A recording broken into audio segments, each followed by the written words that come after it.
Assalamualaikum warahmatullahi wabarakatuh. Alhamdulillah,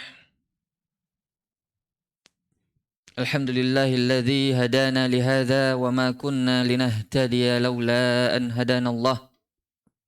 Asyhadu an la ilaha illallah wahdahu la syarika lah wa asyhadu anna Muhammadan abduhu wa rasuluhu la nabiyya ba'dah. Ahibbati fillah a'azzakumullahu jami'a. Ikhwan wa akhwat yang dirahmati oleh Allah. Seperti biasa sebelum kita melanjutkan kajian kita ingin tasmi' atau setor hafalan. Silakan. Siapa? Panjang hadisnya ya? Ya, silakan. Masya Allah. Bismillahirrahmanirrahim. Ahsanallahu ilaikum. Qala al-musannif rahimahullahu ta'ala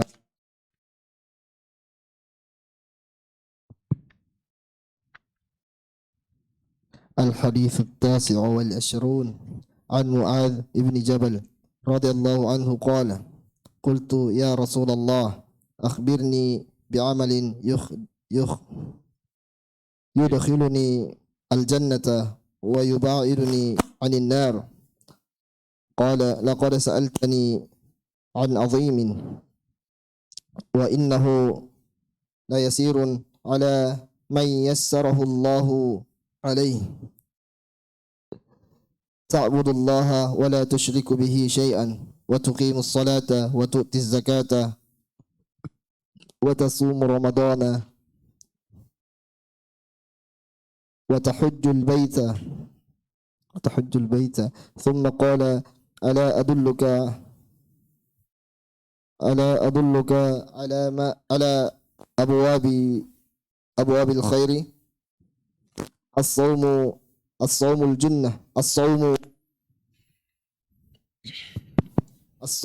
جنة والصدقة تطفئ الخطيئة كما يطفئ الماء النار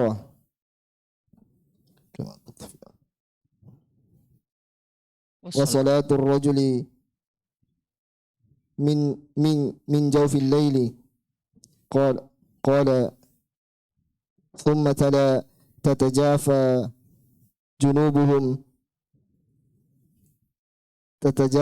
جنوبهم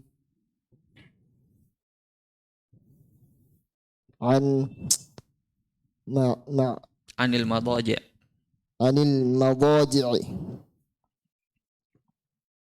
ثم حتى بلغ يعملون ثم قال ألا أخبرك برأس الأمر كله وعموده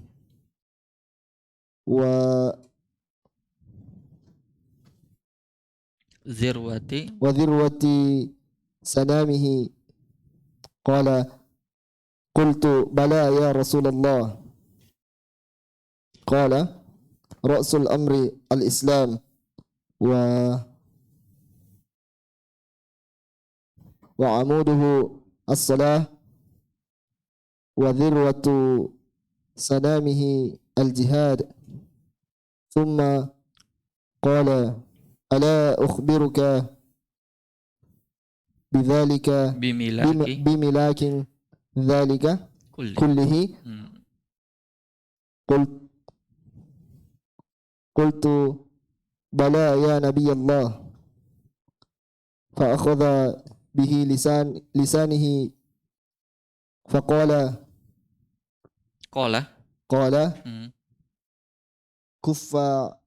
كف عليك هذا فقلت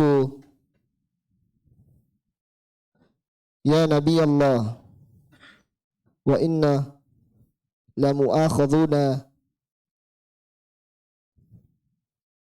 لمؤاخذون استغفر الله بما نتكلم به قال ثكلتك أمك يا معاذ وهل يكب وهل الناس يكب على الناس في النار لا وهل يكب الناس ولا يكب الناس وهل يكب الناس في النار على وجوههم أو على مناخرهم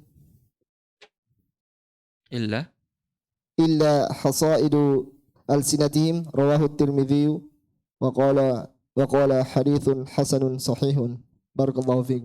Ahsantum. Barakallahu fiik. Ta'al. Silakan. Berikut. Soal ini agak memang panjang hadisnya, enggak apa-apa. Wa iyyakum. Bismillahirrahmanirrahim. Qala musannif rahimahullahu ta'ala al-hadits at-tasi' wal-ishran an Mu'adz bin Jabal radhiyallahu anhu qala qultu ya Rasulullah akhbirni bi'amalin yudkhiluni al-jannah wa yuba'iduni 'anil nar. Qala laqad sa'alta an 'azim wa innahu la yasirun ala man yassarahu Allahu alayhi ta'budullaha la tusyriku bihi syai'a ta'budullaha wa la tusyriku bihi syai'a wa tuqimus shalah wa tu'tiz zakah wa tasumu ramadan wa tahujjul bait. Thumma qala ala adulluka ala abwabil khair as-sawmu junnah was-sadaqatu tudfi'ul khati'ah kama yudfi'ul ma'un nar wa salatur rajuli min jawfil lail. Thumma tala tatajafa junubuhum 'anil madaji' hatta balagh ya'malun. Thumma qala ala ukhbiruka bi ra'sil amr wa amudihi wa dhirwati sanamihi. Qultu bala ya Rasulullah. Qala ra'sul amr al-islam wa amuduhu as-salah wa dhirwatu sanamihi al-jihad. Thumma qala ala ukhbiruka bimilaki dhalika kulli. Qultu ya Rasulullah fa akhadha bilisanihi Bala ya Nabi Allah. Qultu bala ya Nabi Allah. Fa akhadha bilisanihi wa qala kuffa alayka hadha. Wa qultu ya Nabi Allah wa inna lamu'akhadhu bima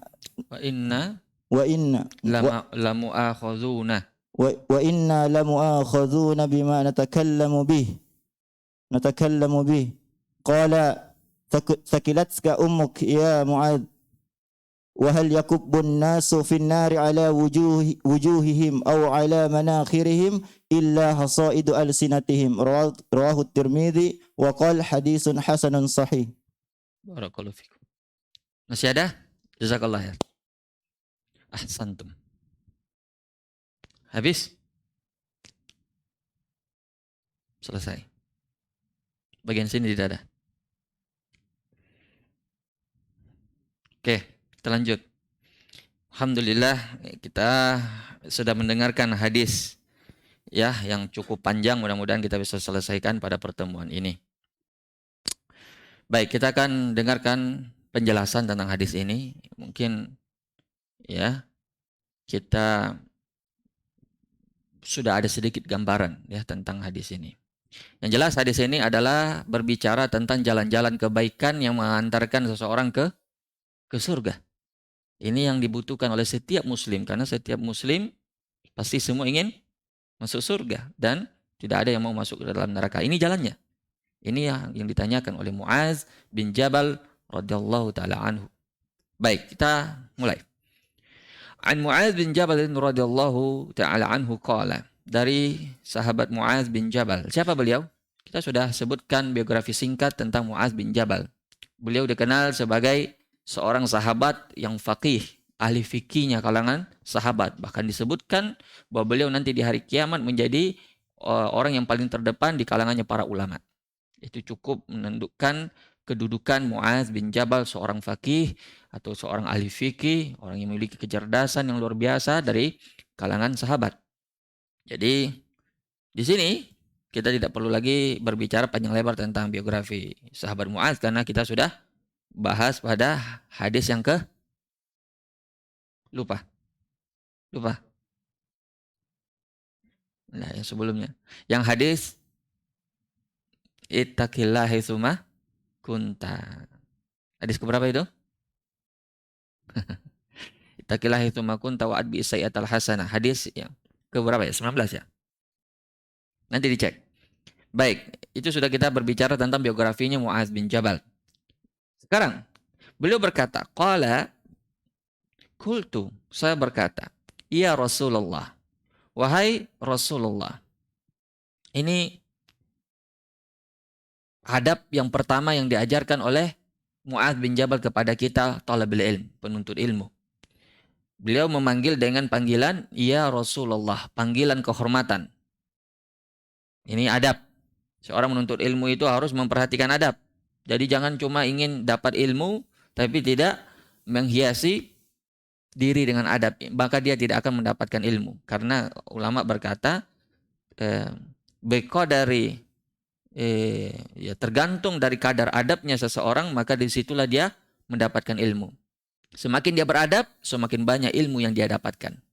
Seperti para sahabat beradab kepada Rasulullah dengan memanggil beliau dengan panggilan yang beliau sukai atau panggilan kehormatan. Bukan seperti panggilan-panggilan yang kasar ya. Ya Muhammad, itu kan kasar. Sebut nama. Nah, ini tidak beradab. Ini contoh pertama. Ya Rasulullah. Wahai Rasulullah. Ya. Jadi ini disebutkan memang dalam ayat la taj'alu du'a ar-rasuli bainakum ka du'ai ba'dikum ba'dah. Jangan kalian memanggil kepada Rasulullah suatu panggilan seperti kalian memanggil satu sama lainnya. Ya. Tapi kata para ulama, mereka mengambil istinbat dari ayat ini bahwa seorang alim itu juga diperlakukan seperti itu, dihormati. Jangan dipanggil dengan panggilan namanya. Kita panggil dia dengan gelarnya, ustadz kah, ya, misalnya. Untuk apa? Untuk menghormati ilmunya, bukan orangnya. Ya, ilmunya. Bisa jadi orangnya mungkin dari sisi harta dia tidak kaya, tapi dia memiliki ilmu, agama, warisan para nabi, al-ulama warasatul anbiya, maka dia dihormati dengan ilmunya tersebut. Maka biasanya jangan tersinggung ya kalau seandainya ada seorang penanya bertanya dengan panggilan kasar, dia sebut nama, terus ustadznya tidak mau jawab. Maka langsung introspeksi diri, mungkin antumnya yang tidak beradab. Belajar dulu adab sebelum ilmu. Makanya betapa banyak orang yang hadir di majelisnya Imam Ahmad ribuan. Tapi yang belajar ilmu itu cuma sedikit saja. Selebihnya belajar adab dari beliau. Bahkan ada ulama yang mengatakan kalau tidak salah Abdullah bin Mubarak, kami belajar adab itu 20 tahun. 20 tahun belajar adab, baru setelah itu belajar ilmu. Ya artinya seseorang kalau tidak beradab, tidak ada guna dari ilmunya itu. Ya. Baik, sekarang apa katanya? Ya Rasulullah, akhbirni bi'amalin yudkhilunil jannah wa yuba'iduni 'anin nar. Wahai Rasulullah, tolong beritahu saya tentang suatu amalan yang bisa memasukkan saya ke dalam surga dan menjauhkan saya atau menghindarkan saya dari api neraka. Ya, tentu ini hadis atau pertanyaan yang sangat luar biasa. Pertanyaan yang sangat besar. Makanya Nabi mengatakan, laqad sa'alta'an azim, engkau telah bertanya suatu perkara yang agung, yang besar. Kenapa? Karena setiap muslim ya ingin masuk surga dan ingin dijauhkan dari api neraka. Tapi permasalahannya bagaimana caranya? Makanya Mu'adz bertanya kepada Nabi. Dan cara atau jalan untuk masuk ke dalam surga dan dijauhkan dari api neraka tidak bisa didapat cuma dengan akal. Harus dengan jalan wahyu, Al-Quran maupun As-Sunnah. Karena masuk surga, masuk neraka itu perkara gaib. Semua orang tidak akan tahu kecuali telah dikabarkan oleh Allah atau Rasulnya. Makanya jangan tanya kepada bukan ahlinya. Jangan tanya perkara agama bukan kepada ahlinya. Jangan tanya perkara agama kepada insinyur misalnya. Mereka bukan ahli di bidangnya, tapi mereka bukan ahli agama. Jangan tanya kepada dokter. Ya, zaman sekarang banyak ya orang ya bermudah-mudahan dalam perkara agama. Semua berbicara masalah agama. Biar bukan ahlinya. Ya. Dia tidak tahu bahwa berbicara tentang agama itu sama saja dia tanda tangan atas nama Allah.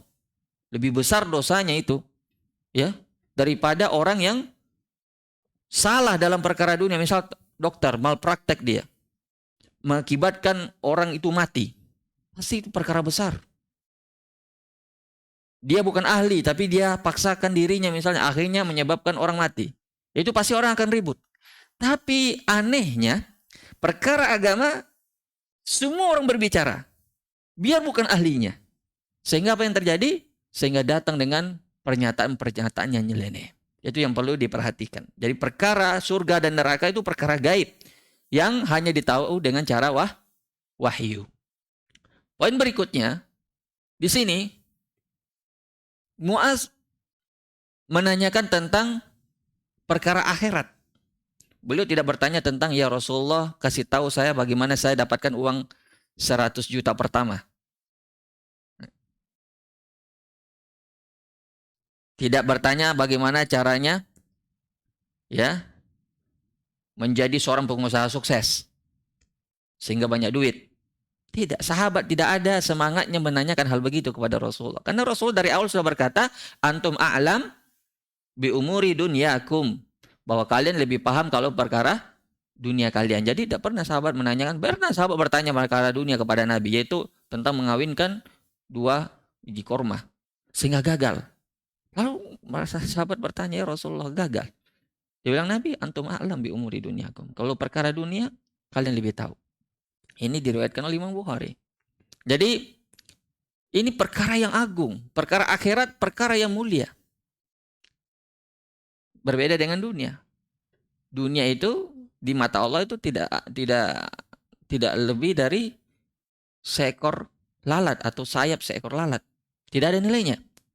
Tapi sebaliknya itu kita mengukur diri kita. Kalau hati kita ini lebih mengagungkan dunia, berarti kita adalah termasuk anak-anak dunia. Kalau kita lebih mengagungkan akhirat, maka kita termasuk anak-anak akhirat. Bagaimana cara mengetahuinya? Ya dengan kalau kita membahas masalah-masalah akhirat, kita langsung semangat. Langsung ada semacam kebahagiaan. Langsung ada semacam keingintahuan.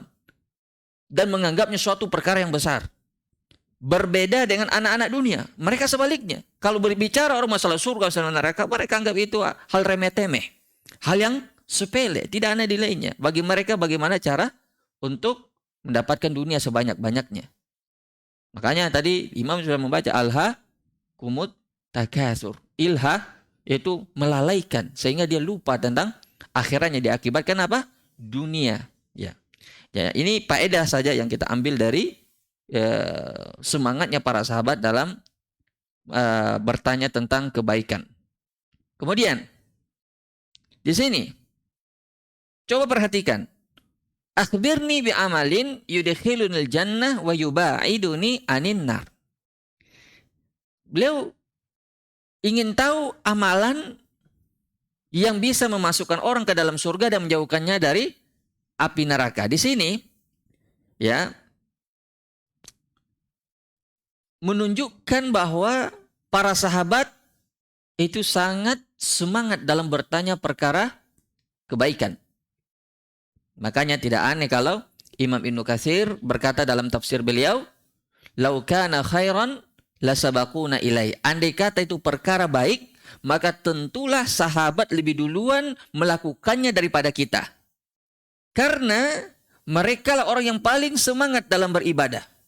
Mereka orang yang paling bertakwa kepada Allah. Mereka orang yang paling dalam ilmu agamanya. Dan mereka adalah orang yang dididik langsung oleh Rasulullah. Jadi jangan datang lagi orang belakangan, ini baik loh. Menurut siapa baik? Menurut antum. Berarti antum lebih paham daripada sahabat. Baik menurut siapa? Kalau baik pasti lebih duluan sahabat yang melakukan. Inilah salah satu keuntungannya bermanhaj salaf. Apa itu salaf? Orang terdahulu dari kalangan sahabat. Khairul quruni qarni, tsummal ladzina yalunahum, tsummal ladzina yalunahum. Sebaik-baiknya generasiku, yaitu generasi sahabat. Dan generasi setelahnya, yaitu generasi tabi'in. Generasi terbaiknya umat ini. Makanya prinsip yang selalu kita pegang kuat, lau kana khairan lasabakuna ilaih. Andai kata itu baik, maka tentu mereka lebih duluan daripada kita mengerjakannya. Makanya kalau ingin umat ini bersatu, tidak berpecah belah, tidak mengikuti pendapat dan takjub dengan pendapat masing-masing, maka ikuti manhaj salaf. Tidak ada solusi lain. Seperti yang berlalu dari hadis sebelumnya, alaikum bisunnati wa sunnah khulafa'ir rasyidin al-mahdiin ba'di. Baik. Kemudian di sini akhbirni bi'amalin yudkhilunil jannah wa yuba'iduni 'anin nar. Di sini memberi pelajaran kepada kita bahwa masuk surga itu harus dengan amalan. Tidak bisa orang masuk surga dengan khayalan. Wah, saya mau masuk surga tapi tidak mau sholat, tidak mau beramal. Itu namanya menghayal, mustahil. Di sini menunjukkan orang masuk surga dengan amalan. Makanya sahabat sudah paham hal ini sehingga mereka mengatakan akhbirni bi amalin. Ba di sini ba as-sababiyah, bukan ba al-iwad. Apa itu ba sababiyah? Ba penyebab, bukan ba pengganti atau bayaran. Mungkin ini mengingatkan kita pada pelajaran lalu. Siapa yang masih ingat? Di satu hadis Nabi mengatakan la yadkhul jannah ahadukum bi amali. Tidak ada orang satupun yang masuk surga dengan amalannya. Di ayat mengatakan surah Az-Zukhruf wa tilkumul jannatu uristumuha bima kuntum ta'malun. Dan ini adalah surga, ya bidadarinya dan semua kenikmatannya diwariskan kepada kalian bima kuntum ta'malun, disebabkan oleh amalan kalian. Di sini dibilang kalian masuk surga itu karena rahmat Allah, bukan karena amalan kalian.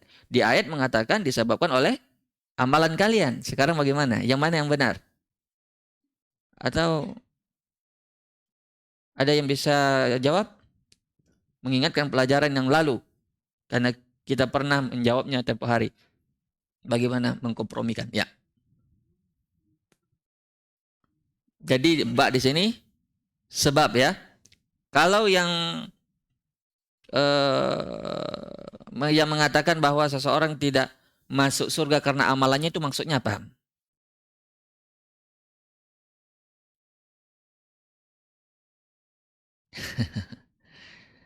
Betul, tidak salah bahwa seseorang masuk surga itu penyebabnya adalah rahmat Allah. Dan di antara penyebab rahmat Allah adalah amalan soleh. Nah sekarang pertanyaan, bagaimana orang masuk surga ya dengan amalan maksud dari hadis ini? Ya, dibilang oleh ayat maksudnya ini adalah surga diwariskan kepadamu disebabkan oleh amalanmu. Apa maksudnya itu? Yang dimaksud di sini apa? Sebab ya, bukan iwad. Iwad itu apa artinya? Pengganti atau bayaran. Jadi maksudnya surga itu bukanlah bayaran dari amalan kita. Kenapa? Karena amalan kita itu serba kurang, banyak cacatnya. Sedangkan surga sempurna dengan kenikmatannya yang kekal abadi. Sedangkan kita beramalnya, coba umur umat Nabi Muhammad hanya 60 sampai 70, amat sedikit yang melewati. Itu pun sholat 5 waktunya hanya sholat subuh berapa menit saja. Allah kasih 24 jam. Sholat subuh paling lama 15 menit. Kemudian setelah itu zuhur. Kemudian asar, maghrib, dan isya. Waktunya sangat sedikit, mungkin kalau kita gabung semuanya tidak sampai 2 jam dalam 24 jam itu. Kemudian puasa, itu pun yang diwajibkan puasa Ramadan. Cuma sebulan dalam 12 bulan. tidak sebanding dengan balasan yang Allah sediakan. Maka di sini maksudnya amalan itu bukanlah bayaran dari surga, tapi sebab orang masuk surga, karena Allah menjadikan dunia ini sebab akibat. Makanya wahadainahun najdain, kami beri mereka dua jalan, kata Allah, ke surga dan ke neraka. Masing-masing ada jalannya, dan itu namanya sebab akibat. Kalau orang dia menempuh jalan ke surga, dia masuk surga. Sebabnya dia menempuh jalan ke surga, maka dia akan masuk surga, dan sebaliknya. Baik. Jadi ini perlu diingat bahwa orang harus beramal jika ingin masuk surga, dan ini juga menegaskan kepada kita bahwasanya amalan itu termasuk bagian dari iman, karena ini juga bantahan bagi kelompok Murji'ah. Kelompok Murji'ah itu meyakini bahwa orang kalau sudah percaya sama Allah itu sudah aman, tidak perlu dia beramal, walaupun dia bermaksiat sekalipun tidak membahayakan imannya. Ini jelas kesesatan. Seseorang itu bisa bertambah keimanannya ya dengan amalannya. Ya, dia bertambah dengan ketaatan dan berkurang dengan kemaksiatan. Itu jelas. Makanya jangan ya salah dalam memahami ya. Seperti salahnya kelompok Murji'ah. Dan kelompok Murji'ah itu juga terbagi dua. Ada yang gulatul Murji'ah, yaitu kelompok yang ekstrim ya. Yang kedua kelompok ahli fikihnya Murji'ah, itu agak lebih ringan ya. Baik. Kemudian Rasulullah mengatakan, setelah Mu'adz bertanya, dan banyak sekali faedah dari pertanyaan ini menandakan kedalaman ilmu beliau, kefakihan beliau. Beliau menjawab, qala laqad sa'alta an 'azim. Wahai Mu'adz, engkau telah bertanya suatu perkara yang besar. Ini juga metode Rasulullah dalam mendidik. Lihat, Nabi SAW sebelum menjawab, dia tidak langsung menjawab. Beliau memuji terlebih dahulu. Laqad sa'alta an 'azim. Benar-benar pertanyaanmu bagus sekali, Mu'adz. Pertanyaanmu benar-benar luar biasa. Itu membuat orang semakin semangat. Dan ini memang kenyataan. Itu bukan cuma sekadar pujian-pujian yang sekadar basa-basi, bukan. Ini adalah benar-benar pertanyaan yang sangat bagus. Sehingga Nabi memberi sebuah metode pendidikan ya untuk ya tidak apa-apa memuji penanya. Kemudian wa innahu layasirun ala man yassarahu Allahu alaihi. Sesungguhnya perkara tersebut benar-benar adalah suatu yang mudah bagi yang Allah mudahkan. Baik. Perkara ibadah, perkara ketaatan itu murni adalah taufik atau hidayah dari Allah. Makanya kita tidak perlu takjub dengan diri kita. Kalau kita rajin pengajian, mudah menghadiri pengajian, itu adalah kemudahan dari Allah. Betapa banyak orang yang sehat walafiat, waktunya luang, kemudian ada kendaraannya, tapi tidak hadir pengajian. Kenapa? Belum Allah mudahkan. Ada orang kaya raya, banyak hartanya, bahkan tidak habis mungkin 7 turunan, tapi tidak Allah mudahkan dia untuk bersedekah. Ada orang yang hartanya pas-pasan, tapi Allah beri dia hidayah, Allah mudahkan dia untuk bersedekah. Ada saja dari sebagian hartanya yang dia sisihkan setiap harinya.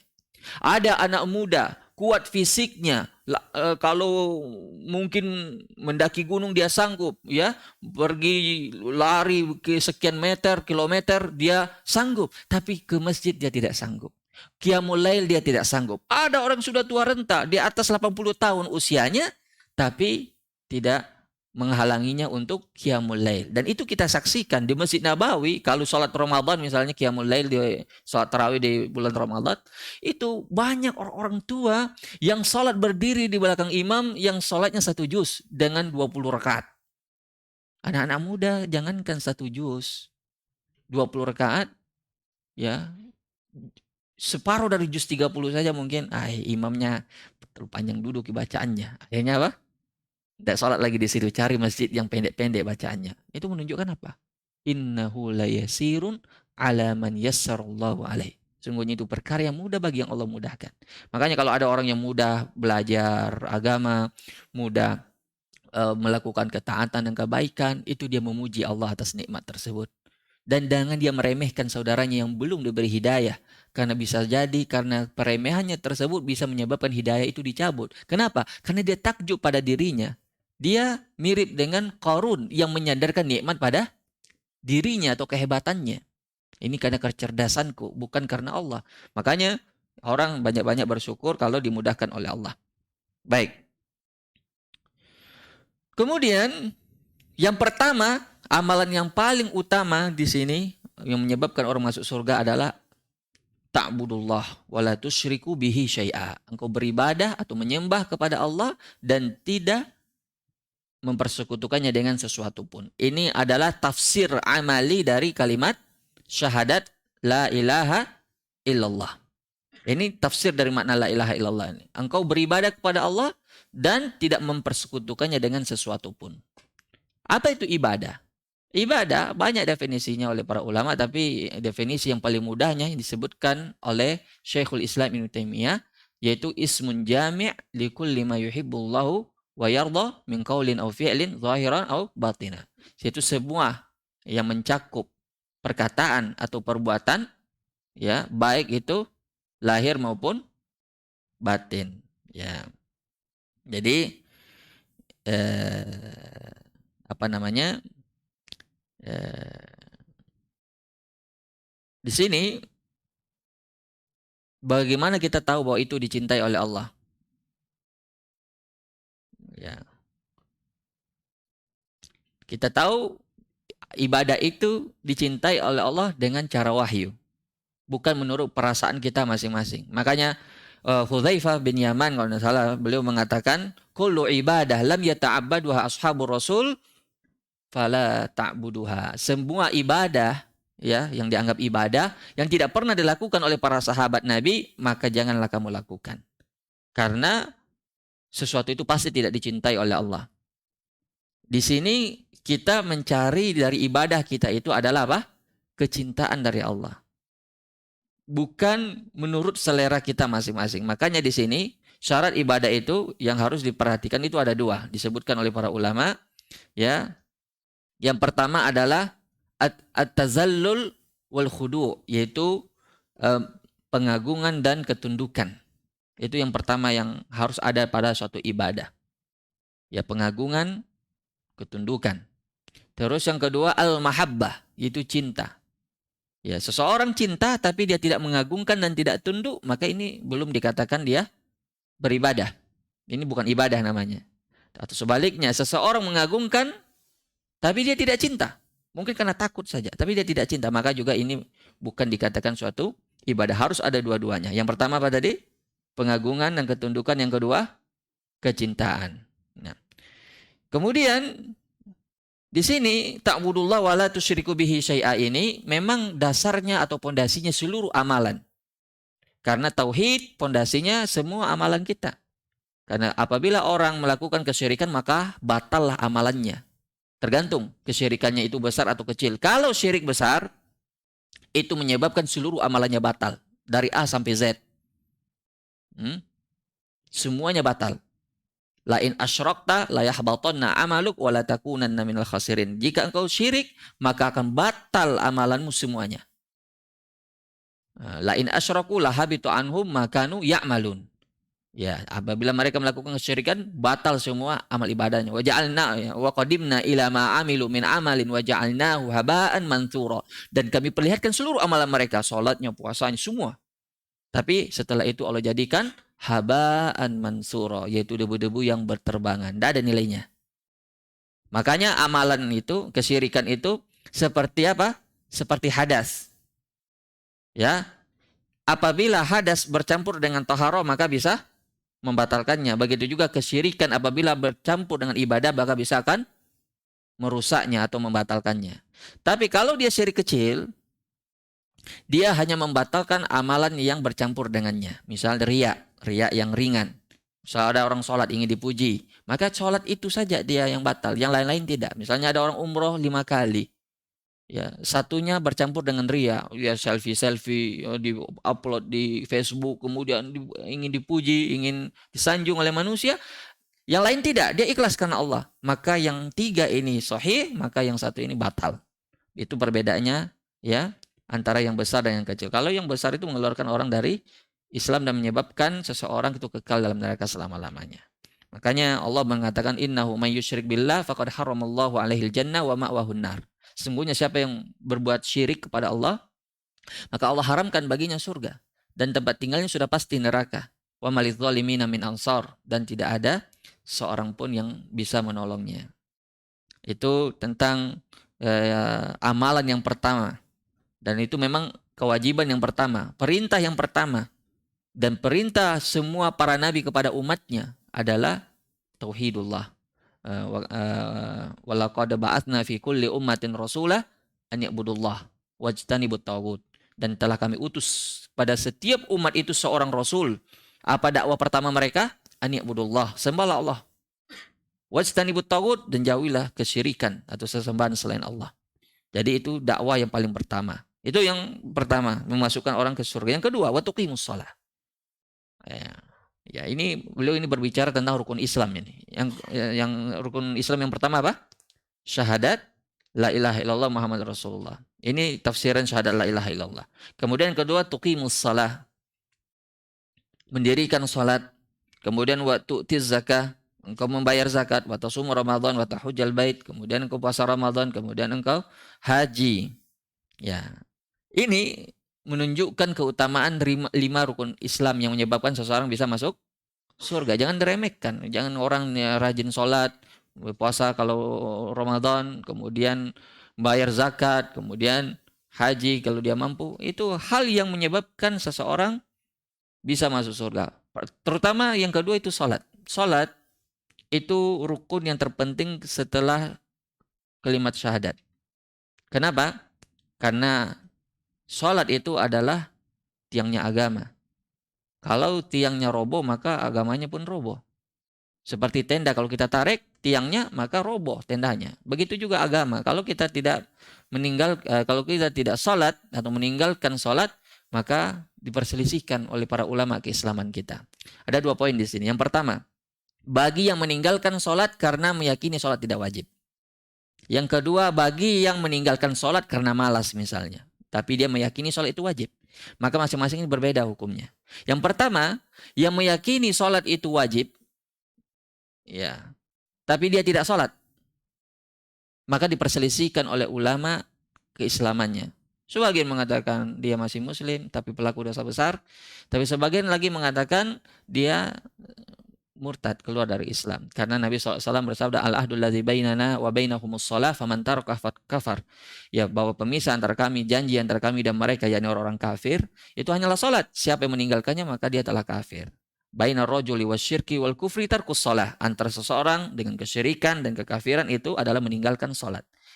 Nah, dan banyak hadis-hadis yang lain menunjukkan bahwa orang yang meninggalkan salat itu bisa menyebabkan dia keluar dari Islam. Tapi sebagian ulama mengatakan tidak. Ini hadis atau ayat yang bercerita tentang kekafiran orang meninggalkan sholat itu digabung dengan ayat yang lain. Ada menunjukkan syafaat ahlu tauhid. Karena masalahnya begini. Kalau seandainya kita katakan orang yang meninggalkan sholat karena malas itu kafir, terus bagaimana caranya dia masuk Islam? Imam Ahmad pernah ditanya oleh Imam Syafi'i. Wahai Ahmad, engkau mengatakan orang yang meninggalkan sholat itu kafir. Benar. Terus bagaimana caranya seseorang kalau ingin masuk Islam? Dia sholat. Bukankah kalau sholat orang kafir tidak diterima? Betul tidak? Orang kafir kalau sholat diterima tidak? Soal ada orang Nasrani misalnya atau orang Yahudi sholat. Diterima sholatnya? Tidak diterima sampai dia masuk Islam bersyahadat. Nah, orang ini yang meninggalkan sholat karena malas, ini dia bersyahadat setiap hari. Cuma saja dia tidak sholat. Lalu bagaimana caranya dia masuk Islam? Ya dia sholat, kata Imam Ahmad. Bagaimana caranya dia sholat? Dia katanya kafir. Akhirnya Imam Ahmad terdiam. Jadi di sini memang ada silang pendapat di kalangan ulama. Bahwa ada yang mengatakan dia hukumannya adalah dipancung lehernya, tapi apakah matinya mati murtad atau mati pelaku dosa besar, itu silang pendapat.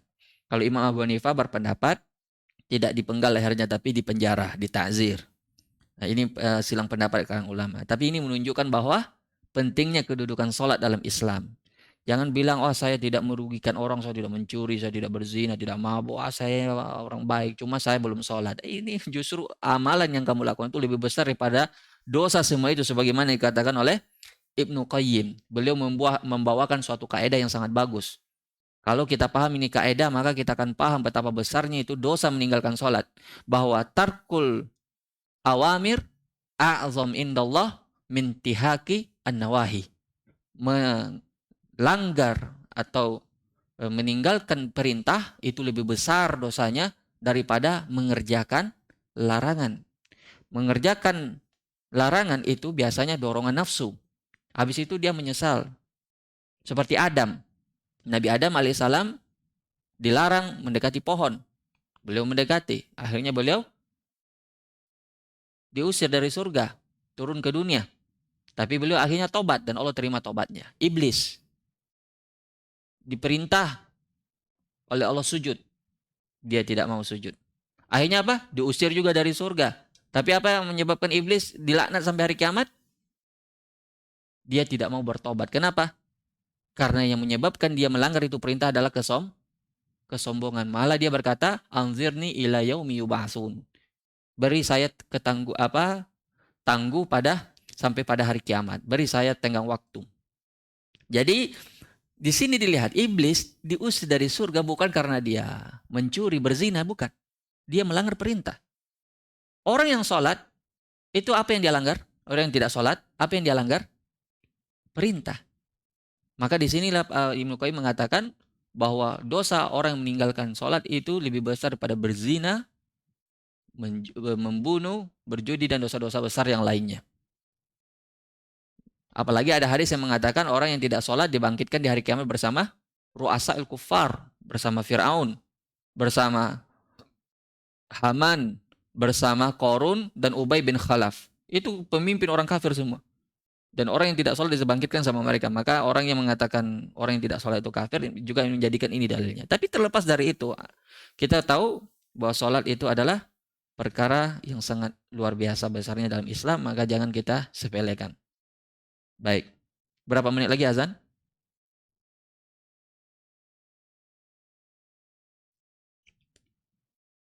6 menit. Baik, kita lanjut sedikit. Kemudian yang kedua tentang hukum orang yang meninggalkan sholat karena dia mengingkari dari awal memang sholat itu tidak wajib. Ya meyakini misalnya sebagian keyakinan kelompok sesat ya, yang mengatakan saya sudah sampai derajat ma'rifat, sudah tidak wajib lagi sholat, atau derajat hakikat, saya sudah tidak wajib sholat. Masya Allah. Nabi saja yang sudah sampai derajat itu, bahkan lebih tinggi dari itu masih sholat. Jadi dua kemungkinan, kamu mengatakan Nabi belum sampai itu derajat sehingga dia masih sholat, atau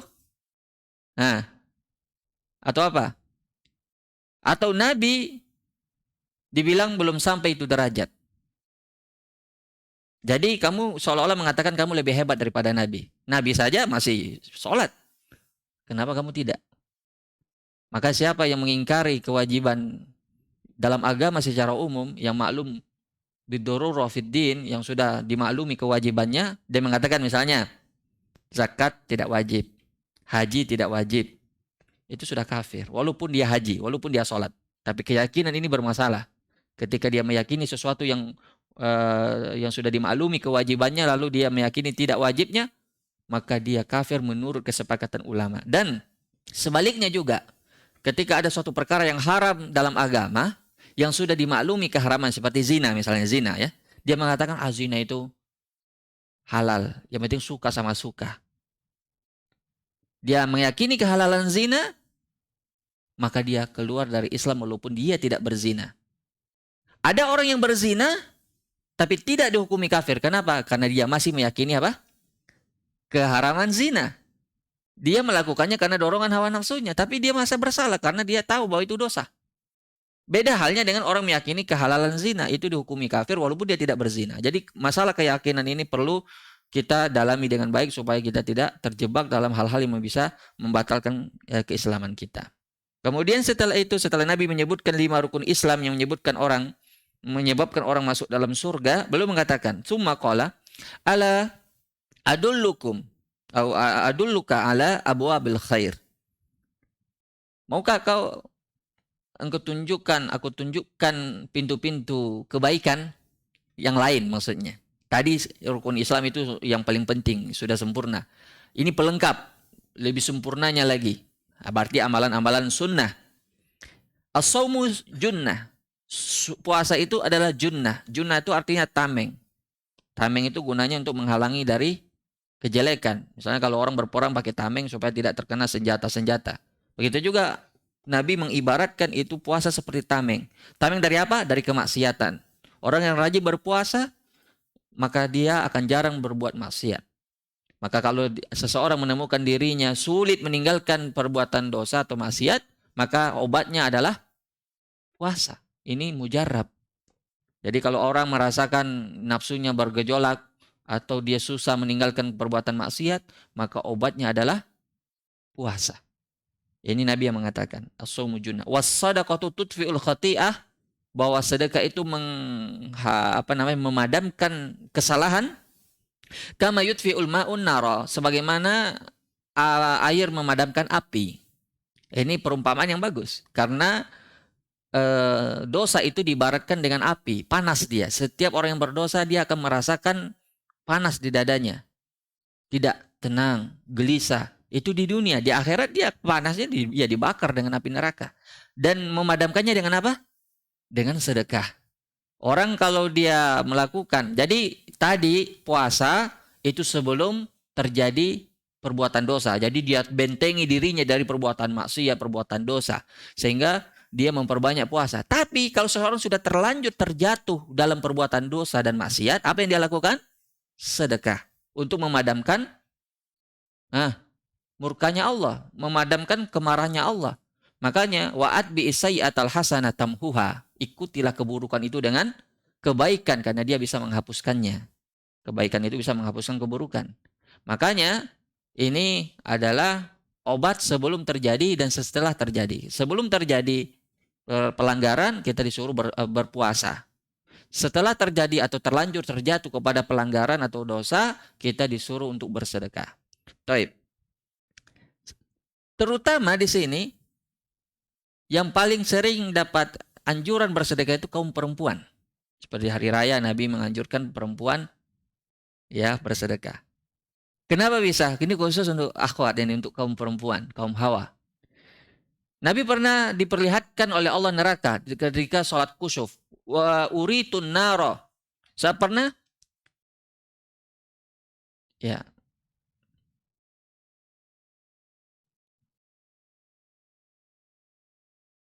kita azan dulu.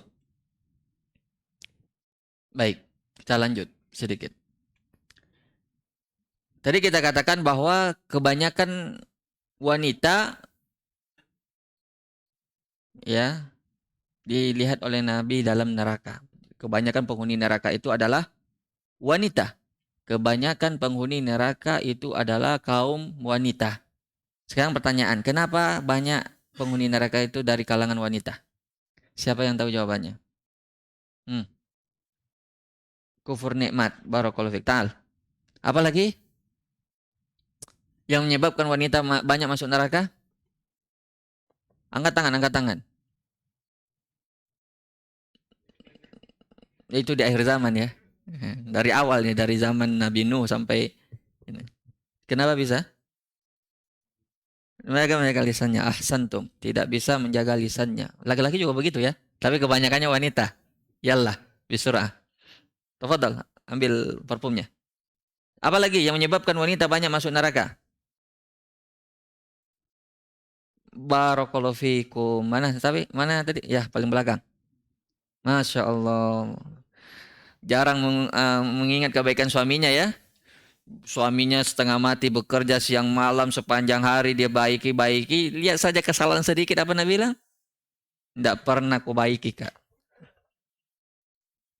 Itu kenyataan Nabi yang bilang. Ini Nabi pernah bersabda dalam hadis Bukhari. Yang oleh Ibnu Abbas beliau berkata, uritun naro falam aro manzoron kal yaumi qad afdha.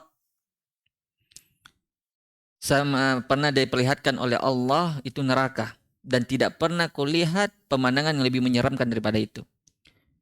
Wa ra'aitu aktsara ahlihan nisa, dan saya melihat kebanyakan penghuninya itu adalah wanita. Qalu bima ya Rasulullah. Kenapa bisa ya Rasulullah? Qala bikufrihin, disebabkan oleh kekufuran mereka.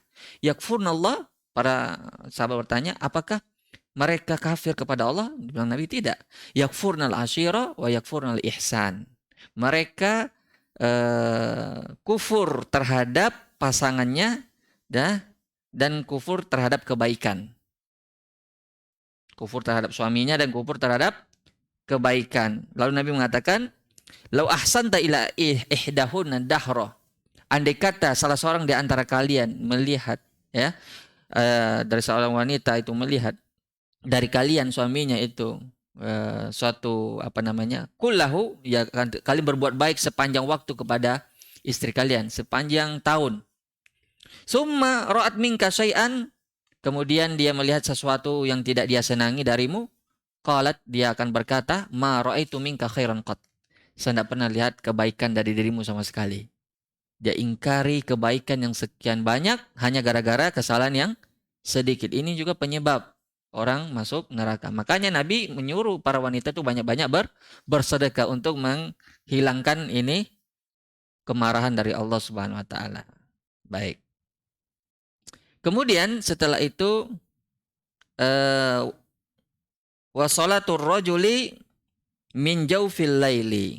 Salat malam. Salat malam. Kalau kita renungi, ini semua amalan dari awal tadi puasa sunnah, kemudian sedekah sunnah, kemudian salat malam, ini amalan apa ini? Siapa yang tahu? Amalan sunnah, sudah kita bahas tadi itu sunnah. Bukan itu yang dimaksud. Apa persamaan dari tiga amalan ini? Sama-sama apa? Ahsantum, sama-sama rahasia. Silakan. Pertama tadi apa? Puasa sunnah. Kalau puasa sunnah itu afdalnya orang tidak tahu, karena hari-hari biasa ada orang puasa, ada yang tidak. Sehingga tidak ada yang tahu kecuali dirinya dengan Allah. Makanya jangan dia mengabarkan puasa sedang puasa. Supaya apa? Supaya dia tahu orang. Itu bisa membatalkan puasanya. Karena pada asalnya puasa sunnah itu tidak ada yang tahu. Bahkan ada disebutkan dari kalangan salaf, dia puasa Daud, sehari puasa sehari tidak, selama 40 tahun. Dan tidak ada satupun yang tahu termasuk keluarganya. Kalau dia dikasih makan oleh istrinya atau anaknya, dia bawa, dia ambil. Tapi dia kasihkan ke orang-orang di pasar yang membutuhkan. Sehingga orang mengira bahwa dia tidak puasa. Kemudian meninggal dia, baru orang pasar bertanya, mana yang biasa memberi kami makanan? Ya, begitu betul para salaf merahasiakan dia punya amalan. Begitu juga sedekah. Sedekah itu rahasia. Sekalipun perlu tangan kanannya tidak tahu, tangan kirinya tidak tahu. Ketika tangan kanannya bersedekah. Begitu juga qiyamul lail, salat malam. Salat malam di antara bentuk dan menyebabkan dia salat yang paling afdal di antara salat-salat sunnah yang lainnya, karena Nabi bersabda, wa afdal salatul ba'dal faridah salatul lail. Sebaik-baiknya atau sebesar-besarnya pahala salat sunnah setelah salat fardu adalah salat malam. Kenapa bisa dia besar pahalanya? Terkumpul beberapa hal. Yang pertama, karena salat malam itu dilakukan di waktu yang mustajab untuk berdoa, yaitu sepertiga malam terakhir. Yanzilu rabbuna ila sama'i dunya fi kulli sulusail akhir. Allah turun ke langit dunia setiap sepertiga malam terakhir. Kemudian Allah mengatakan, siapa yang berdoa aku kabulkan, siapa yang meminta aku beri, dan siapa yang beristighfar aku ampuni. Itu memang waktu mustajab, Allah turun mencari hambanya. Dan itu waktunya untuk kita mencari keridhaan Allah, dekat dengan Allah sedekat-dekatnya. Wasolli bil lail wan nasu niyam. Salatlah pada malam hari di saat orang-orang pada tidur. Itu utamanya luar biasa. Dan di antara jalannya orang-orang soleh terdahulu, mereka adalah rajin salat malam. Nah, jadi itu adalah amalan rahasia yang seseorang hendaknya merahasiakannya, ya, supaya dia nanti dapat balasan yang rahasia juga. Makanya balasan bagi orang yang merahasiakan amalannya, mala ainun ra'at wala udhunun sami'at wala khatara ala qalbi basar. Sesuatu yang tidak pernah terbayang oleh matanya, tidak pernah terbayang oleh pikirannya, dan tidak pernah terbayang oleh hatinya. sesuatu yang luar biasa. Bahkan senikmat apapun kita berpikir, maka balasan jauh lebih nikmat di atas itu. Makanya ya mudah-mudahan dengan ini kita termotivasi ya untuk melakukan kebaikan rahasia tersebut. Kemudian yang berikutnya ya, karena waktu kita juga di sini Nabi membacakan ayat Tsumma tala tatajafa junubuhum anil madaji' sampai pada ayat ya'malun. Ya, mereka meninggalkan ya menjauhkan dia punya lambung dari tempat tidurnya. Ini kalau diterjemahkan secara letterlet, secara zahir itu tidak dipahami maknanya. Maka disinilah fungsi dari sunnah, yaitu sebagai penafsir dari Al-Quran. Jadi jangan bilang saya itu tidak mau hadis karena hadis banyak yang palsu. Saya maunya Al-Quran saja. Ini ada sekte ingkarus sunnah namanya, dan itu sekte yang disepakati kesesatannya oleh para ulama. Dia mengatakan kenapa tidak mau ambil sunnah Nabi? Karena di hadis Nabi banyak hadis-hadis palsu. Jadi bagaimana caramu sholat? Sholat Al-Quran coba mengatakan wa aqimus sholat, dirikan sholat. Sedangkan mulai dari takbir sampai salam itu tidak dijelaskan dalam Al-Quran. Bingung mereka. Makanya orang sesat itu mesti akan bingung sendirinya. Makanya itulah keutamaan kita bermanhaj salaf. Sekali lagi, kita selalu beragama sesuai dengan pemahamannya para salaf. Makanya Allah Subhanahu wa taala memberi isyarat memang wa may yushaqiqir rasula min ba'di ma tabayyana lahul huda wa yattabi' ghaira sabilil mu'minin.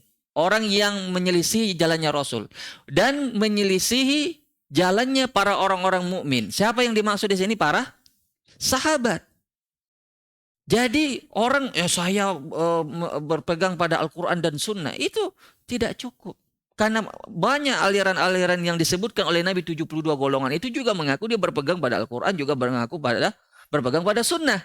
Akan tetapi yang membedakan mereka dengan satu golongan yang selamat ini, yaitu sebagaimana yang Nabi mengatakan, "Sastaftariqu hadzal umma ila 73 firqah." Umat ini akan terpecah menjadi 73 golongan. Banyak sekali, 73. Kulluha finnar, semua golongan itu masuk neraka, illa wahidah, kecuali satu. Manhum ya Rasulullah, siapa mereka itu? Yang satu, ma ana alaihil yaum wa ashabi.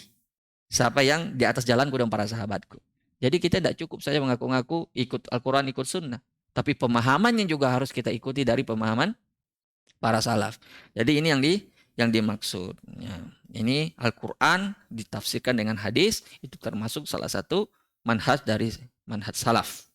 Ya, bukan dengan akal sebagaimana yang dilakukan oleh orang-orang liberal. Dia otak-atik itu ayat semau-maunya menurut akal mereka masing-masing. Baik. Kemudian di sini yang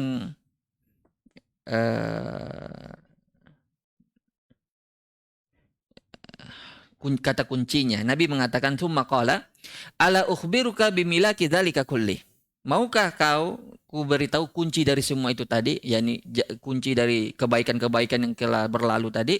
Semuanya kuncinya yang pertama, ra'sul amri al-Islam. Ya, ra'sul amri itu artinya modal utama, pondasi utama itu adalah Islam. Orang walaupun dia rajin sholat, rajin puasa, rajin sedekah, rajin berbuat kebaikan pada umumnya, tapi dia tidak menjadi seorang muslim, maka tidak diterima darinya. Makanya Allah Subhanahu wa taala berfirman dalam Al-Qur'an, "Wa may yabtaghi ghairal islami dinan fala yuqbala min." Siapa yang mencari agama selain Islam, maka Allah tidak terima darinya. Semua amalannya tidak diterima. Wa huwa fil akhirati minal khasirin, dan dia di akhirat termasuk orang yang rugi. Itu wajar rugi karena capek beramal tapi di akhirat tidak dianggap.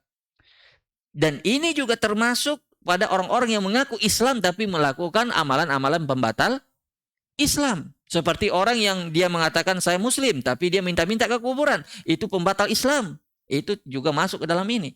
Bahwa tidak ada gunanya dia beramal soleh di sisi Allah nanti di hari kiamat kalau dia melakukan perbuatan-perbuatan yang bisa membatalkan keislamannya. Makanya Nabi mengatakan ra'sul amri al-Islam.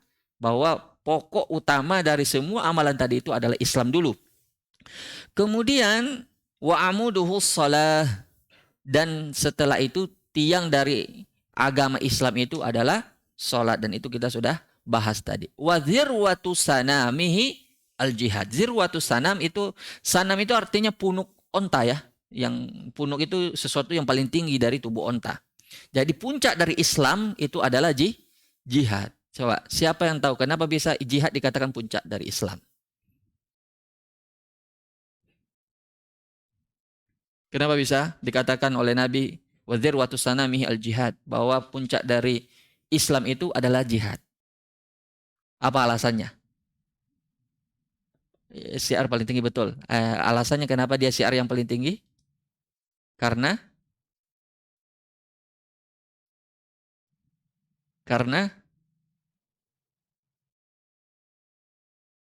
Nah, kita bayangkan secara nalar saja. Kenapa dia bisa jadi paling tinggi, yang paling tinggi otomatis yang paling sulit ya. Kenapa bisa dia sulit? Mengorbankan nyawa dan harta. Barakallahu fikum. Ta'al. Tidak masalah, kasih Bapak yang di samping antum satu. Karena sudah membuka jalan untuk antum menjawab. Baik. Jadi jihad itu dikatakan oleh Nabi sebagai puncak dari suatu agama Islam, atau puncak dari agama kita, agama Islam, karena memang disitulah puncaknya orang beragama. Dia mengorbankan hartanya bahkan nyawanya sekaligus. Tentu yang dimaksud di sini jihad yang syar'i, bukan jihad-jihadan ya. Kebanyakan hari ini banyak orang yang jihad-jihad dan tidak memenuhi syarat-syarat jihad. Syarat jihad yang paling pertama dan utama harus dibawa pemerintah atau penguasa yang syar'i. Tidak boleh masing-masing kelompok saya mau berjihad, tidak boleh. Itu jihad ala khawarij. Mereka tidak menganggap pemimpin sehingga mereka membuat keputusan sendiri untuk mendoktrin pengikut-pengikutnya kita berjihad. Itu bukan jihad. Kalau mereka matinya mati jahiliyah. Bahkan orang yang tidak boleh dibunuh mereka bunuh. Seperti kafir mu'ahad. Man yaktul mu'ahadan lam yaruh raihatal jannah. Siapa yang membunuh orang kafir yang ada perjanjian dengan kita maka tidak mencium bau surga. Dan itu butuh fikih. Maka kalau kita berbicara jihad harus duduk di depan ulama ahlus sunnah. Bukan ulama khawarij. Antum akan mendapatkan penjelasan yang berbeda dari dua ulama itu. Kalau khawarij versinya berbeda masalah jihad. Sedangkan ulama ahlus sunnah akan berbeda. Dan yang selamat jalannya adalah yang ahlus sunnah. Karena mereka lah yang mengikuti jalannya para salaf. Kemudian setelah itu, ala ukhbiruka bimilaki dzalika kulli. Maukah engkau kuberitahu tentang kunci dari semua ini? Setelah Nabi menyebutkan rukun Islam, kemudian amalan-amalan sunnah, kemudian setelah itu syarat-syarat dari hal itu yaitu Islam, kemudian setelah itu tiangnya adalah sholat, kemudian setelah itu puncaknya adalah jihad, Nabi mengatakan kuncinya cuma satu. Kuffa alaika hadza. Nabi dalam riwayat memegang ini lidahnya. Kuffa alaika hadza, cukup ini. Kau tahan ini lisanmu. Kemudian Muaz kaget. Sepanjang itu tadi penjelasan Nabi, tiba-tiba di ujung-ujungnya beliau mengatakan, "Kuffa alaika hadza, cukup ini yang kamu lakukan. Kamu jaga ini lisan." Ya. Kemudian qultu bala ya Nabi Allah. Yakni beliau mengatakan, "Ya Nabi Allah, wa inna lama akhadhu nabi ma natakallamu bih." Wahai Nabi Allah, apakah kami akan disiksa lantaran ucapan kami? Sakilat ka ummuka ya Muaz. Sakilat ka ummuka ya Muaz itu artinya semoga ibumu kehilanganmu wahai Muaz. Artinya kamu meninggal. Tapi ini uslub orang Arab yang menunjukkan suatu yang takjub ya. Wah, aneh sekali kamu Muaz begitu. Masa kamu tidak tahu kayak begitu maksudnya. Jadi jangan dibilang Nabi mendoakan Muaz kematian ya. Seperti keyakinan orang-orang Syiah. Orang-orang Syiah itu menjadikan ini salah satu dalil bahwa sahabat-sahabat yang mereka kafirkan, Nabi saja mendoakan kebinasaan seperti doa Nabi terhadap Muawiyah, doa Nabi terhadap Muadz dan lain-lain. Ini kan dipelintir namanya. Mereka tidak paham uslub orang Arab. Jadi kalau ada uslub-uslub begini menunjukkan kekaguman atau sesuatu yang takjub. Masa kamu tidak tahu Muadz begitu? Wah, masa kamu tidak tahu gitu? Sakilat ka ummuka ya Muadz. Kemudian beliau mengatakan wahal yakubun nasu finnari ala wujuhim au qala ala manakhirihim ila hasaid alsinatihim.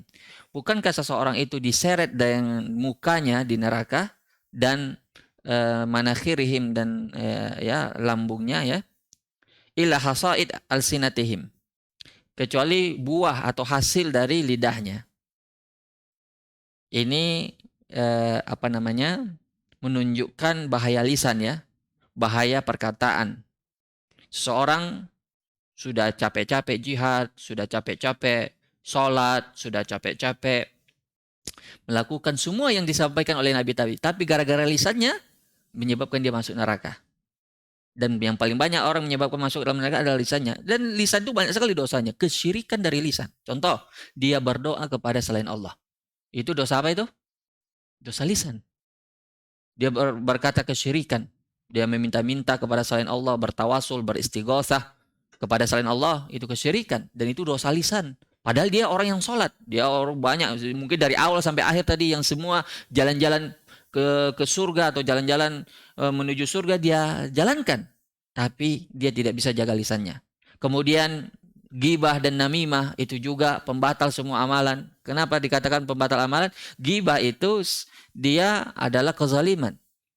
Nah, makanya Allah mengatakan dalam Al-Quran, ayyuhibbu ahadukum ayyakula lahma akhihi maitan fakarihtumu. Maukah kau memakan bangkai saudaramu yang sudah meninggal? Jadi orang yang menggibah saudara itu sama memakan bangkai saudaranya sendiri. Dan di akhirat nanti Nabi menyebutkan bahwa orang yang menggibah itu seperti orang yang diberi oleh Allah kukunya dari baja, kemudian dia cakar-cakar itu mukanya. Itu diperlihatkan di saat Isra. Kemudian orang yang menggibah itu nanti dia berikan itu, dia punya amalan ke saudaranya yang digibahi. Ini berat sekali. Bayangkan kita yang capek puasa, kita yang capek zakat, kita yang capek semua amalan tadi yang kita lakukan, malah orang yang ditimbang di timbangan amalan. Mana orang kaget, kenapa tiba-tiba ini pahala sholat saya tidak pernah lakukan ini, pahala sedekah tidak pernah saya lakukan ini. Ternyata itu adalah pahalanya orang yang menggibahi dia. Coba antum bayangkan. Makanya sebagian salaf berkata, andai kata saya tidak takut dengan dosanya ghibah, maka saya akan senang orang menggibahi saya. Kenapa? Karena saya dapat pahala gratis. Kita tidak perlu capek bersedekah, tidak perlu capek tiba-tiba datang pahala sedekah ketimbangan amal kita di hari kiamat. Kenapa? Pahala dari orang yang menggibahi kita. Tapi masalahnya ghibah itu kan maksiat. Kita tidak boleh senang dengan maksiat. Andai kata itu bukan maksiat, kita senang saja karena kita dapat pahala gratis. Maka orang yang menggibah itu artinya apa? Menceritakan kejelekan yang ada pada diri orang. Itu ghibah namanya. Ada itu pada dirinya orang tersebut. Memang ada, memang kenyataan, fakta. Kalau dibuat-buat, artinya tidak ada itu kejelekan, itu namanya fitnah atau buhtan, perkataan yang dusta. Itu lebih kejam lagi. Ghibah saja itu begitu dosanya, apalagi fitnah. Itu bahasa Indonesia fitnah ya, sesuatu menuduh orang yang tidak ada buktinya. Jadi itu kuncinya itu menjaga lisan, sehingga Imam Ibnu Majah membuat babu kaful lisan atau hifzul lisan indal fitan, menjaga lidah di saat fitnah. Maka orang kalau banyak hal-hal yang seperti ini dia jaga lisannya, terutama zaman medsos sekarang ya, orang berkomentar sesuka hatinya, menulis sesuka hatinya, itu semua dosa lisan, bisa menyebabkan amalan antum hapus hanya gara-gara satu tulisan. Makanya seseorang itu menganggap suatu perkataan itu remeh-temeh, ternyata itu yang menyebabkan dia dicampakkan ke neraka sejauh barat dan timur. Itu sepele bagi dia, itu bukan hal yang besar, tapi ternyata itulah yang menyebabkan dia masuk ke dalam api neraka, dan sia-sia semua yang dia lakukan tadi dari amalan-amalan yang menyebabkan dia masuk ke dalam surga. Maka betul yang dibilang Nabi, kuffa alaika hadza. Ya, cukup bagimu dengan menahan kamu punya lisan. Maka di sini juga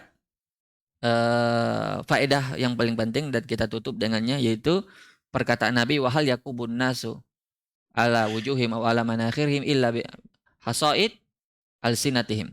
Apakah seseorang itu diseret di api neraka itu kecuali disebabkan oleh buah atau hasil dari lisan mereka. Ulama mengambil istinbat dari hadis ini bahwa kita di dunia ini menanam dan di akhirat memetik hasilnya. Semua yang kita lakukan di dunia ini, kita berbicara itu seperti kita menanam. Kita beramal, kita menanam. kita menulis, kita menanam. Kita tidak lihat hasilnya sekarang, tapi nanti di akhirat itu semua kita tuai hasilnya. Makanya betul dibilang oleh Allah dalam Al-Quran, faman saqulat mawazinu fahuwa fi 'ishatin radiyah. Dan ayat yang lain, faman ya'mal mithqala dzarratin khairan yarah. Siapa yang melakukan kebaikan sebesar sebiji sawi saja, nanti dia akan tuai hasilnya. Dia akan lihat. Jadi hati-hati, semua yang kita lakukan ini tidak sia-sia ya. Apapun yang kita lakukan itu akan kita petik dan kita tuai nanti hasilnya di hari kiamat. Bukan sekarang, tapi nanti di hari kiamat. Barangkali itu yang bisa kita sampaikan pada hadis yang panjang ini, mudah-mudahan bermanfaat. Ya, silakan kalau ada yang ingin ditanyakan. Tapi sebelum pertanyaan, ada kemarin Anda ingat ya, baru Anda ingat pertanyaan yang berkaitan dengan pemimpin. Kalau terjadi perbedaan pendapat, misalnya antara peraturan wali kota atau gubernur dengan pemerintah pusat misalnya, yang mana mau diikuti? Ada yang tahu jawabannya? Misalnya tentang masalah PPKM misalnya, menurut pusat masih jaga jarak, menurut pemerintah daerah sudah normal, tidak ada lagi PPKM. Yang mana diikuti? Darah sabar, kenapa bisa? Lebih tahu kondisi. Bukankah pusat lebih tinggi kedudukannya daripada daerah? Hah? Wah, nanti antum ditangkap antum. Antum udah takut ditangkap? Tidak, bercanda. Maksud Ana, Syekh Shalih Al-Utsaimin pernah mengatakan tentang permasalahan ini. Ketika seseorang dihadapkan pada masalah seperti ini, yang mana dia ikuti. Beliau mengatakan, maknanya begini, bahwa hukum asalnya itu mentaati pemerintah pusat. Ya, adapun yang pembantu-pembantu mereka seperti menteri, kemudian termasuk di situ gubernur, termasuk di situ yang sampai ke bawah, itu sebenarnya ikut pemerintah pusat, itu hukum asal. Tapi kan kalau di Indonesia ada namanya otonomi daerah, jadi diserahkan ke pemerintah daerah. Jadi misalnya ada peraturan tertentu dibuat di pusat, misalnya masalah PPKM misalnya jaga jarak, itu dia ibaratnya secara umum. Tapi daerah-daerah tertentu ada yang zonanya yang seperti disebutkan di peraturan pemerintah pusat. Misalnya kalau zonanya sudah hijau misalnya, maka boleh seperti orang normal. Maka kita ikuti. Jadi jangan kita umumkan, karena pemerintah pusat itu dia berlaku untuk yang secara keseluruhan bagi Indonesia. Cuman kalau untuk yang tertentu di daerah-daerah tertentu itu berdasarkan pemerintah daerah masing-masing. Wallahu a'lam. Jadi sebenarnya tidak ada pertentangan. Kalau misalnya semua pemerintah itu harus ditaati, baik pemerintah pusat, pemerintah daerah, sampai yang paling bawah itu, yang selama mereka yang mengurusi urusan kita, maka mereka dinamakan apa? Waliul amr. Waliul amr itu yang wajib untuk ditaati. Tapi kalau toh kemudian terjadi pertentangan, maka seperti yang kita jelaskan tadi, hukum asalnya ikut pusat, tapi kalau ada rincian-rinciannya maka itu kembali kepada pemerintah daerah, ya, pemerintah masing-masing. Baik. Siapa yang tadi yang mau bertanya? Silakan.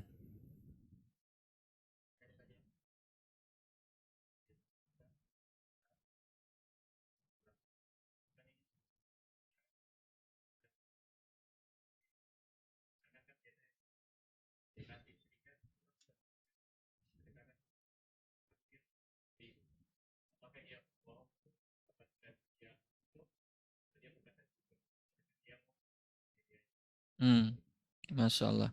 Jadi dia bersedekah tanpa sepengetahuan istri ya. Hukum asalnya apa kalau suami bersedekah? Boleh tanpa sepengetahuan istri, karena itu uangnya dia. Sebenarnya di Indonesia ini aneh ya. Seorang istri harus tahu penghasilan suami, sebenarnya tidak mesti.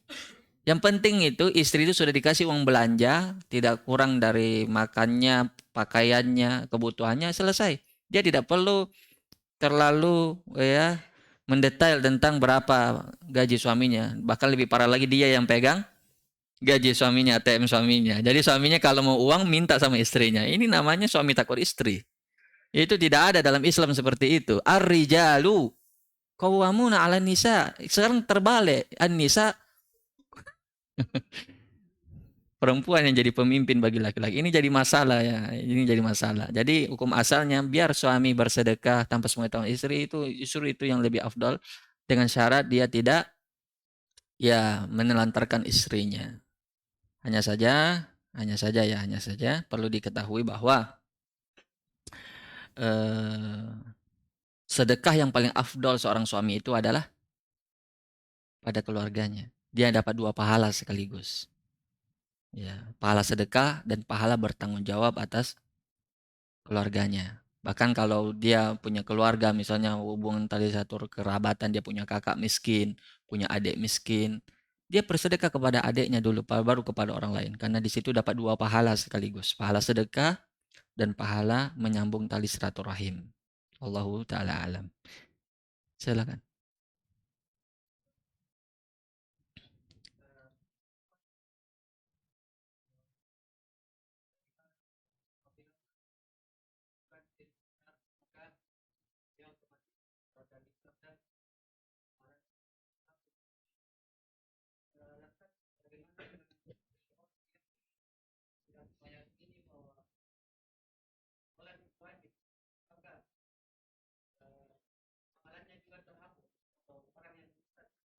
Hmm, ya. Ya, itu termasuk hal-hal yang membatalkan keislaman ya. Kesyirikan itu pembatal yang pertama. Makanya ada namanya nawaqidul Islam, pembatal-pembatal keislaman. Ada yang menyebutkannya 10 seperti kitabnya Syekh Muhammad bin Abdul Wahab, 10 pembatal Islam, dan ada yang menyebutkan lebih dari itu. Ya, intinya bahwa bukan cuma kesyirikan saja yang membatalkan keislaman atau membatalkan amalan. Selain syirik juga banyak. Di antaranya itu tadi yang meyakini sesuatu yang jelas-jelas keharamannya dia yakini kehalalannya. Zina misalnya, khamar misalnya, dia yakini itu halal. Itu batal Islamnya. Begitu juga dia meyakini sholat tidak wajib. Itu juga batal Islamnya. Sebagaimana siapa yang meyakini bahwa dia bisa keluar dari hukum Islam sebagaimana halnya Nabi Khidir ya, boleh keluar dari hukumnya Nabi Musa, maka dia kafir. Itu salah satu dari pembatal Islam yang disebutkan oleh Syekh Muhammad bin Abdul Wahab. Kenapa begitu? Karena dia ya mengingkari banyak ayat yang berkaitan dengan hal tersebut. Salat dalam Al-Quran, dalam hadis mutawatir, semuanya banyak sekali dalil mengatakan kewajiban salat. Dia mengatakan tidak wajib. Allah mengatakan wajib, dia bilang tidak wajib. Itu namanya apa itu? Ya kafir. Allah mengatakan zina haram, zina itu haram. Dia bilang halal. Itu apa namanya? Itulah namanya kafir. Kafir itu artinya dia jahat, yaitu mengingkari. Maka itu termasuk dari pembatal-pembatal Islam dan pembatal amalan. Makanya kalau mau rinciannya dan dalil-dalilnya silakan dirujuk kitabnya Syekh Muhammad bin Abdul Wahab, yaitu 10 pembatal Islam. Dan itu kalau tidak salah didapat di pembatal yang ketiga. Silakan dicek ya di pembatal-pembatal keislaman. Silakan.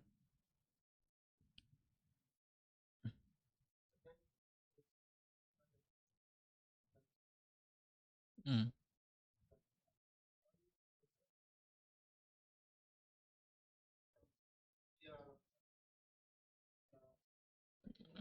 Hmm. Baik. Itu menjadi silang pendapat di kalangan ulama ya. Apakah ketika orang murtad kemudian dia masuk Islam lagi, apakah amalannya sebelum dia murtad itu kembali atau tidak? Itu menjadi silang pendapat di kalangan ulama. Karena hadisnya mengatakan atta ibu minazam kaman lazam balah. Orang yang bertobat dari dosa seperti dia tidak berdosa.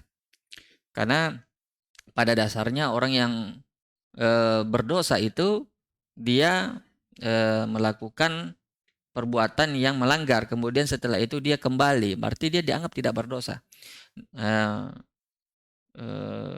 Sebagaimana perbedaannya para ulama tentang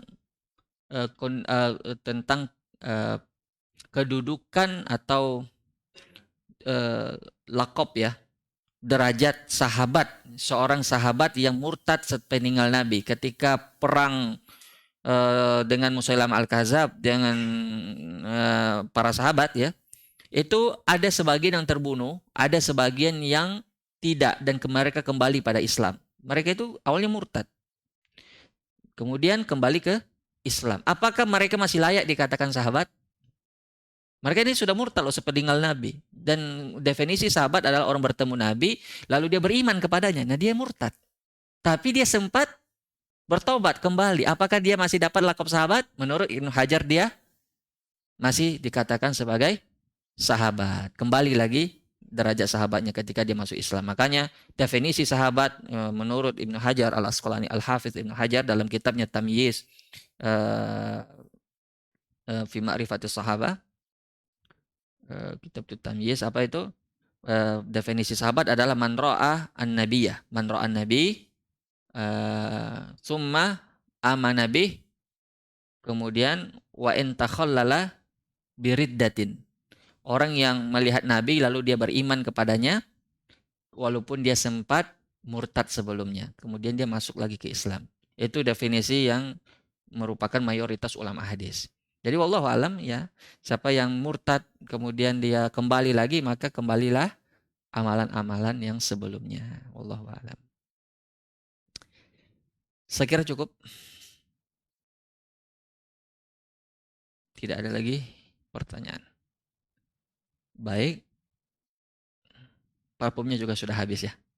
Yang belum habis minumannya. Taib, subhanallahi bihamdik, asyhadu an la ilaha illa anta, astaghfiruka wa atubu ilaik. Assalamualaikum warahmatullahi wabarakatuh.